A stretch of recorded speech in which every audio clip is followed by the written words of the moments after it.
চায়নাতে honour play 3 স্মার্টফোনটিকে launch করে দেওয়া হয়েছে এবং এই স্মার্টফোনটি রেডমি নোট 8 স্মার্টফোনের কম্পিটিটর হিসেবে বাজারে ছাড়া হয়েছে।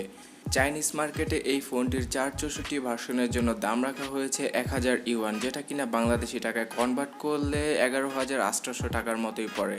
তো একদম হুবাহুব রেডমি নোট 8 এর মতো দাম রাখা হয়েছে। তাছাড়া এই ফোনের প্রসেসর হিসেবে রয়েছে কিরিনের 710F প্রসেসরটি। So hey guys, Shanta here. Honor play 3 স্মার্টফোনটির ফুললি ডিটেলস জানাচ্ছি, তাই ভিডিওর নিচে লাইক বাটনে ক্লিক করে একদম শেষ পর্যন্ত দেখতেই থাকুন। একদম প্লাস্টিক বিল্ডের এই ফোনটির পেছনের দিকে বিভিন্ন ধরনের গ্রেডিয়েন্ট কালারের ডিজাইনের দেখা পেয়ে যাবেন আপনারা। রেড, ব্লু, ব্ল্যাক এই তিনটি কালারে বাজারে ছাড়া হয়েছে এই ফোনটিকে। তাছাড়া ডিসপ্লে হিসেবে ব্যবহার করা হয়েছে 6.39 ইঞ্চির একটি এইচডি প্লাস রেজলিউশনের আইপিএস ডিসপ্লে। এখানে ডিসপ্লেতে কোনো প্রোটেকশন গ্লাস ব্যবহার করেছে কিনা অনার সে সম্পর্কে নির্দিষ্টভাবে কিছু জানায়নি, তবে এই ডিসপ্লেটি হচ্ছে গিয়ে একটি পাঞ্চ হোল প্যানেল। তো 11,800 টাকার ভিতরে পাঞ্চ হোল প্যানেল দেখতে পাচ্ছি আমরা বর্তমানে, এটাই হচ্ছে গিয়ে এই ফোনের সবচেয়ে বড় বিশেষত্ব। তো ডিসপ্লের রেজলিউশন এখানে এইচডি প্লাস, যেটা কিনা অনেকটাই ডিসঅ্যাপয়েন্টেড, কারণ রেডমি নোট 8 স্মার্টফোনে ব্যবহার করা হয়েছিল ফুল এইচডি প্লাস রেজলিউশনের ডিসপ্লে। আর এই ফোনটির সফটওয়্যার হিসেবে out of the box Android 9 পাই এবং ম্যাজিক ইউআই এর দেখা পেয়ে যাব আমরা। এখানে ম্যাজিক ইউআইটি হচ্ছে গিয়ে হুয়াওয়ের ইউআই এর মতোই। প্রসেসর হিসেবে এর আগেই বললাম, হুয়াওয়ে তাদের নিজস্ব কিরিনের 710F প্রসেসরটি ব্যবহার করেছে, যেটা কিনা 12 ন্যানোমিটার থ্রেডে বিল্ড করা একটি অক্টাকোর প্রসেসর, যার ক্লক স্পিড 2.2 গিগাহার্টজ। গ্রাফিক্স হিসেবে রয়েছে মালির G51 MP4 জিপিইউটি। এই প্রসেসরটি অনেকটা স্ন্যাপড্রাগনের 660 অথবা 665 এর মতোই শক্তিশালী হবে। তো বাজেট অনুযায়ী এই প্রসেসরটি খুবই ভালো হয়েছে। তাছাড়া ইন্টারনাল স্টোরেজ হিসেবে 464, 664 এবং 6128 জিবির তিনটি ভেরিয়েন্টের সাথে লঞ্চ করা হয়েছে এই ফোনটিকে।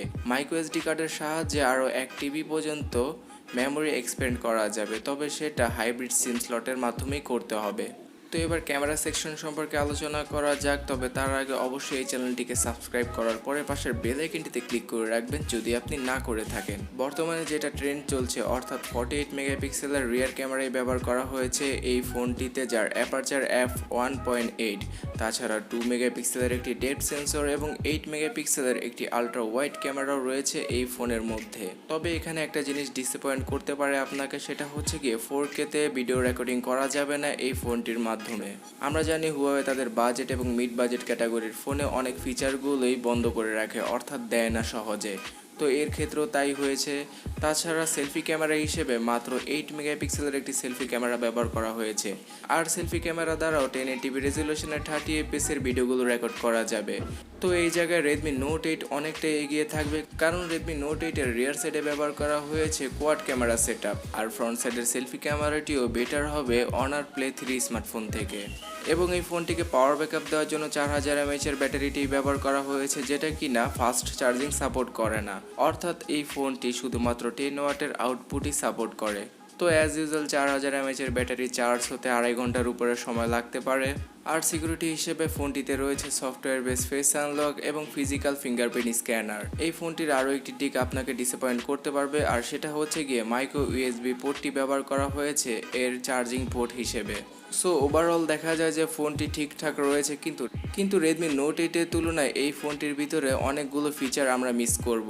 বাংলাদেশের বাজারে 14.5 কি 15,000 টাকার ভিতরে আনঅফিসিয়ালি এই ফোনটিকে আমরা দেখতে পাবো, এবং অফিসিয়ালি যদি হুয়াওয়ে এই ফোনটিকে বাংলাদেশের বাজারে নিয়ে আসে তাহলে 20,000 টাকা প্রাইস তারা রাখতেই পারে। তো এই ফোনটির কোন দিকগুলো ভালো লেগেছে এবং কোন দিকগুলো খারাপ সেটা আমাকে নিচে কমেন্ট সেকশনে জানাতে ভুলবেন না। আর চলে যাচ্ছি, দেখা হচ্ছে পরবর্তী ভিডিওতে। টাটা।